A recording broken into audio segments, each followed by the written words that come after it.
Hello everyone, welcome to the YouTube channel of Deepak tuition centre. आज के इस video में हम लोग equation of a straight line part 2 का डिस्कशन करेंगे। प्रीवियस रिडक्शंस में जो प्रीवियस ईयर्स रिडक्शन हुआ due to COVID and all, उसमें ये पोर्शन हटा दिया गया था, बट ये रीइंट्रोड्यूस कर दिया गया है और अब के सिलेबस में ये ऑटोमेटिकली बहुत इंपॉर्टेंट हो गया है क्योंकि प्रीवियस रिडक्शन से ये पोर्शन आया है। तो जो रिड्यूस हो गया था, जिसपे सवाल नहीं पूछे जाते थे, अब उस पे पूछे जाएंगे। तो वैसा सिनेरियो में ये ऑटोमेटिकली बहुत इंपॉर्टेंट हो गया है। इस पोर्शन को बहुत अच्छे से करना और इसका क्वेश्चंस डेफिनेटली आएगा एग्जाम में। सवाल है इसको करना कैसे है। तो बिफोर गोइंग इनटू दैट हम लोग थोड़ा सा ब्रीफ रिकैप करते हैं। हमारा ब्रीफ रिकैप होगा कि हमने पिछले पार्ट में क्या किया था। इसका वीडियो अवेलेबल है, आप डिस्क्रिप्शन में जाके उस लिंक को क्लिक करें और अगर आपने वो अच्छे से नहीं किया तो वो आप अच्छे से वहां पे कर सकते हैं। ऑल्सो एक ब्रीफ रिकैप ले लेते हैं। हमने वहां पे क्या सीखा? हमने सीखा स्लोप कैसे कैलकुलेट करते हैं और equation of a straight line calculate करने का 3 मेथड है। पहला हमारा है स्लोप इंटरसेप्ट फॉर्म, जिसमें हमको स्लोप पता होना चाहिए, वाई इंटरसेप्ट पता होना चाहिए। दूसरा है हमारा पॉइंट स्लोप फॉर्म, जिसमें हमको एक पॉइंट पता होना चाहिए x1 y1 और स्लोप पता होना चाहिए। और तीसरा है 2 पॉइंट फॉर्म, जिसमें मेरे को 2 पॉइंट पता होना चाहिए विच लाई ऑन द लाइन। 3 में से 2 method, that is approximately 66% methods में से हम लोगों को स्लोप का बहुत इंपॉर्टेंस है। तो यहां पे सवाल यह है कि क्या वो स्लोप मेरे को क्वेश्चन में डायरेक्टली बता देगा? नहीं, ऑब्वियसली नॉट। वो चाहेगा कि तुम एफर्ट डालो, तभी तो क्वेश्चन के मार्क्स का वेटेज बढ़ेगा। तो वैसे वो क्या करेगा?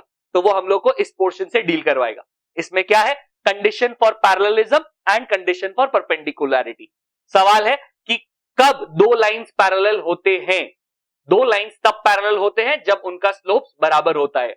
2 lines are said to be parallel if and only if. IFF का मतलब होता है इफ एंड ओनली इफ, सिर्फ और सिर्फ तभी, और कोई ऑप्शन नहीं है।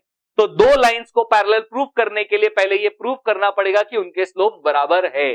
पर ये हमारा एडवांटेज नहीं है। मोस्ट ऑफ द टाइम तुमसे ये नहीं पूछेगा कि प्रूव करो कि स्लोप स्ट्रेट लाइंस पैरेलल है। तुमको बोलेगा स्ट्रेट लाइंस पैरेलल है, तब तुम ये यूज कर सकते हो कि भैया क्योंकि स्ट्रेट लाइंस पैरेलल है तो उनका स्लोप भी बराबर होगा। तो if 2 straight lines are parallel m1 equals to m2, तो इससे हमको एडवांटेज मिलेगा कि अगर दूसरे लाइन का स्लोप पता है मेरे को तो मैं पहले लाइन का भी निकाल पाऊंगा और फिर उसके ऊपर जो भी डिटेल दिया रहेगा, वाई इंटरसेप्ट या फिर हमारा एक पॉइंट और पॉइंट स्लोप या फिर स्लोप इंटरसेप्ट से मैं अपना इक्वेशन निकाल लूंगा। Same to same logic, condition for perpendicularity. 2 lines कब परपेंडिकुलर होते हैं? जब उनका स्लोप का प्रोडक्ट इक्वल टू -1 होता है। 2 lines are said to be perpendicular if and only if, सिर्फ और सिर्फ तभी the product of their slopes is -1। तो उनके स्लोप का प्रोडक्ट -1 होता है, that is m1 into m2 equals to -1। Again हमको परपेंडिकुलर प्रूफ करने बहुत रेयर चांसेस में देगा। Most of the time question में गिवन होगा कि परपेंडिकुलर है और वहां से हम लोग को फायदा उठाना है कि भैया इन दोनों का स्लोप को मल्टीप्लाई करके -1 आता है, तो अगर एक का स्लोप मेरे को पता है तो दूसरे का भी कैलकुलेट हो ही जाएगा, कोई खास ट्रबल नहीं है। The line through a -2, 3 and b 4, b is perpendicular to the line 2x minus 4y equals to 5. Find the value of b. So इस क्वेश्चन में हम लोगों को 2 पॉइंट्स गिवन है, पॉइंट a, पॉइंट b, जिन दोनों का कोऑर्डिनेट्स हम लोग को गिवन है और हम लोग को एक और लाइन जिसका इक्वेशन हम लोग को गिवन है और हम लोग को बोला है कि ये लाइन AB और ये जो गिवन लाइन है ये दोनों आपस में परपेंडिकुलर है। तो condition of perpendicularity kick in हो जाता है, जो कि हम लोग याद करें तो था कि अगर 2 लाइंस परपेंडिकुलर है तो उनके स्लोप का प्रोडक्ट -1 होगा। तो पहले तो मेरे को इंडिविजुअली दोनों का स्लोप चाहिएगा, तो मैं वो कैलकुलेट कर लेता हूं। ए का कोऑर्डिनेट्स पता है, बी का कोऑर्डिनेट्स पता है, तो उस यूज करके स्लोप ऑफ ए बी हम लोग निकाल सकते हैं। फॉर्मूला था y2 minus y1 by x2 minus x1। y2 x1 y1 first वाले का कोऑर्डिनेट ए का और x2 y2 b का। तो b minus 3 divided by 4 minus of -2, that is b minus 3 divided by 4 plus 2, that is b minus 3 by 6। तो ये हमारा first part हो गया, हम लोग ab का स्लोप निकाल लिए और मैंने इसको m1 मार्क कर लिया है। अब हम लोग को उस गिवन लाइन का स्लोप निकालना होगा। तो हम लोग को क्योंकि लाइन का इक्वेशन गिवन है तो हम लोग इक्वेशन लिख लिया और इसको लाइन 1 मार्क कर दिया। तो इक्वेशन मार्क कर देते, इजी रहता है, फ्यूचर में मेंशन करने में इजी होता है।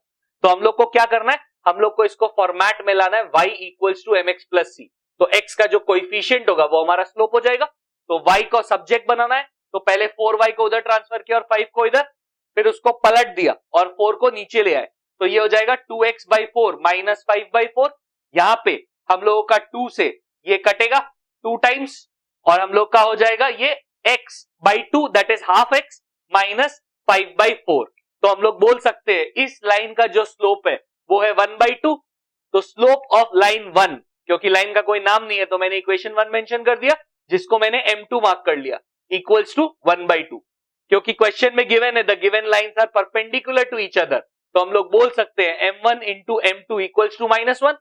Because I am writing this formula, तो मेरे को m1 m2 मेंशन करना था, तो वो मैंने मेंशन कर दिया, वो बहुत इजी हो जाता है हमारे लिए। और इसके बाद क्या सिंपल है, m1 का वैल्यू पुट कर दो b-3/6, m2 का वैल्यू पुट कर दो हाफ, सॉल्व कर लो, आंसर आ जाएगा 6 2 12, क्रॉस मल्टीप्लाई करेंगे इधर -12 आ जाएगा, 3 को इधर भेजेंगे -12 प्लस 3 दैट इज -9। तो b का वैल्यू -9 आ गया। वैसे तो इस टाइप का क्वेश्चन बहुत सिंपल होता है, यहाँ पे मार्क्स कटने का स्कोप बहुत कम है अगर तुम कोई बेसिक मिस्टेक ना करो। तो यहाँ पे हम लोग का कहां जो सिली मिस्टेक्स हो सकता है उसको हम लोग नोट डाउन कर लेते हैं।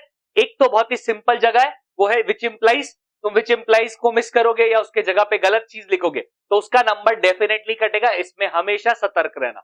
दूसरा, ये जो m1 m2 और ये जो मैंने लिखा है m1 into m2 equals to -1, ये वैसे कंपल्शन नहीं है, बट ये लिखने से हमारा आंसर बहुत नीट हो जाता है, तो मैं प्रेफर करता हूं तुम लिखो।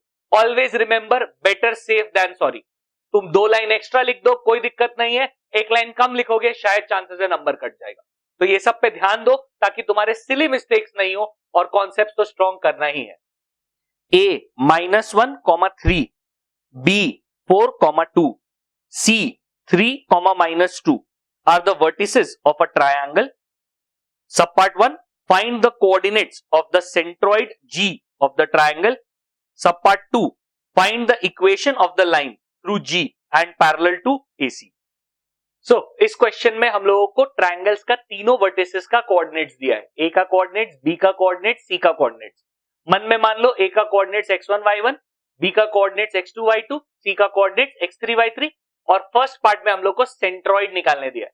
सेंट्रॉइड का सिंपल सा फॉर्मूला है x1 plus x2 plus x3 by 3, y1 plus y2 plus y3 by 3। तो हम लोग ये फॉर्मूला यूज करते हुए x1 plus x2 plus x3 that is -1 plus 4 plus 3 by 3, और y1 plus y2 plus y3 by 3 that is 3 plus 2 minus 2 by 3। तो ये formula use करेंगे, सॉल्व करेंगे, 4 plus 3 7 minus 1 6, 3 plus 2 minus 2 that is 3। तो 6 by 3 आएगा हमारा 2 और 3 by 3 आएगा 1। तो 2, 1 हमारा सेंट्रॉइड का कोऑर्डिनेट्स है। बहुत ही सिंपल है, इजी फॉर्मूला है, आराम से यूज करना है। सेकेंड पार्ट में हम लोग को बोला है एक equation of a straight line निकालना है। ठीक है भैया, निकाल देंगे। उसमें क्या हम लोग को और डिटेल्स दिया है, बोला ये जो लाइन है ये सेंट्रॉइड से पास करता है, तो हम लोग को पॉइंट पता है, और दूसरा ये AC से पैरेलल है, तो अगर AC का स्लोप पता चल जाए तो इसका भी स्लोप पता चल जाएगा यूजिंग कंडीशन ऑफ पैरेललिज्म, और फिर मेरे पास पॉइंट स्लोप फॉर्मूला यूज करके इसका इक्वेशन निकल जाएगा। तो मेरे माइंड में एक ब्रॉड पिक्चर सेट हो गया कि मेरे को क्या क्या करना है। मेरे को G का कोऑर्डिनेट्स चाहिए था जो कि आ चुका है। दूसरा मेरे को चाहिए AC का स्लोप, तो पहले वो कैलकुलेट कर लेते हैं। स्लोप ऑफ AC हमारे पास A का भी कोऑर्डिनेट्स है, C का भी कोऑर्डिनेट्स है, तो उसको यूज करते हुए y2 minus y1 by x2 minus x1 solve किया। 3 minus of -1 that is 3 plus 1, और -2 माइनस 3 दैट इज -5। 3 प्लस 1 4 है, ऑब्वियसली डिनोमिनेटर में नेगेटिव नहीं रखते तो उसको ऊपर ट्रांसफर कर दिया, -4/5। तो AC का स्लोप आ गया। क्योंकि हम लोगों को पता है the lines are parallel, AC और रिक्वायर्ड लाइन, तो slope of the required line will be equal to slope of AC, और जो कि -4/5 है। सिंपल लॉजिक है, कुछ खास एक्स्ट्रा नहीं है। पैरेललिज्म को ध्यान में रखोगे आराम से हो जाएगा। इक्वेशन ऑफ द लाइन, अभी यहां पे क्या है, तुम x1 y1 यूज कर सकते हो, ऑब्वियसली x1 y1 यूज करो, m यूज करो, वो सब डिटेल्स लेट लो या फिर तुम एक स्ट्रेट लाइन भी यूज कर सकते हो। Equation of the line passing through G 2, 1, तो मैंने बता दिया कि जिस लाइन का मैं इक्वेशन निकालने वाला हूं वो G से पास करता है, तो मन में ये ऑटोमेटिकली x1 y1 हो गया, एंड उसका स्लोप भी -4/5 है, तो m भी ऑटोमेटिक हो गया, तुमको वो मेंशन करने का जरूरत नहीं पड़ा। So obviously y minus y1 equals to mx minus x1, तुमको y1 x1 वो फॉर्मूला नहीं लिखना पड़ेगा, डायरेक्टली पुट कर सकते हो। तो y minus 1 equals to m x minus 2, value put कर दिया, अब तो क्रॉस मल्टीप्लाई करके खाली सॉल्व करना है। 5 को क्रॉस किया तो ये हो गया 5y माइनस 5 और माइनस 4 को मल्टीप्लाई किया तो minus 4x, minus into minus plus, 4 2 जा 8, तो 4x को इस तरफ ट्रांसफर किया, 4x plus 5y equals to 5 को उस तरफ ट्रांसफर किया, 8 प्लस 5 13, तो ये हमारा equation of the required line हो गया। इस टाइप के क्वेश्चन में जो बेसिक्स है, जैसे कि कहां पे इक्वल टू यूज होना है, कहां पे विच इंप्लाइज यूज होना है, ये तो ऑब्वियसली तुमको ध्यान रखना ही पड़ेगा, नहीं तो नंबर कट जाएगा। दूसरा, जो सब पार्ट्स है उनको वेल डिफरेंशिएट करो कि कौन सा सब पार्ट 1 है, कौन सा सब पार्ट 2 है, ताकि टीचर को कोई कंफ्यूजन नहीं हो। या फिर लास्ट में तुम एक स्टेटमेंट लिखो कि ये जो भी सब पार्ट 1 में पूछा था, जो भी सब पार्ट 2 में पूछा था वो है। तो पहले पूरा क्वेश्चन कर जाओ, फिर लास्ट में पार्ट 1 ये, पार्ट 2 ये, आंसर डन। या फिर इंडिविजुअली सब पार्ट मेंशन करो, बट थोड़ा ध्यान से। दूसरा, जब भी कोऑर्डिनेट्स लिखते हैं बहुत बार हैबिचुअली इक्वल टू लिख देते हैं, विच इज रॉन्ग। कोऑर्डिनेट्स में इक्वल टू यूज नहीं होता है, तो तुम ये नहीं लिख सकते coordinates of centroid equal to, वहां पे दैट इज होता है, तो ये लिखना जरूरी है। इक्वल टू लिख दोगे तो नंबर काट लेगा टीचर। और अगर तुमको ये वाला लाइन नहीं यूज करना है तो तुम obviously late 2,1 B x1 y1 and, और यहां पे m मेंशन कर देंगे तो m स्लोप हो जाएगा हमारा। या फिर ये लाइन यूज कर लो, दोनों में से कुछ तो एक यूज करना पड़ेगा। अगर तुम x1 y1 यूज करोगे तो वो फॉर्मूला लिखना पड़ेगा, और अगर ये लाइन यूज करोगे तो डायरेक्ट पुट है, फॉर्मूला मेंशन करने का कोई नेसेसिटी नहीं है, पर कुछ तो करना पड़ेगा। सीधा इक्वेशन इज ऐसे करके नहीं लिख सकते, वो वैलिड नहीं काउंट होगा। अगर ये वीडियो आपके लिए हेल्पफुल रहा है तो प्लीज वीडियो को लाइक करें और इसे अपने दोस्तों के साथ भी शेयर करें, ताकि ये ज्यादा से ज्यादा लोगों तक पहुंच पाए। Also please subscribe to the channel and do not forget to hit the bell icon, ताकि मेरी नेक्स्ट वीडियो का अपडेट आपको तुरंत मिल जाए।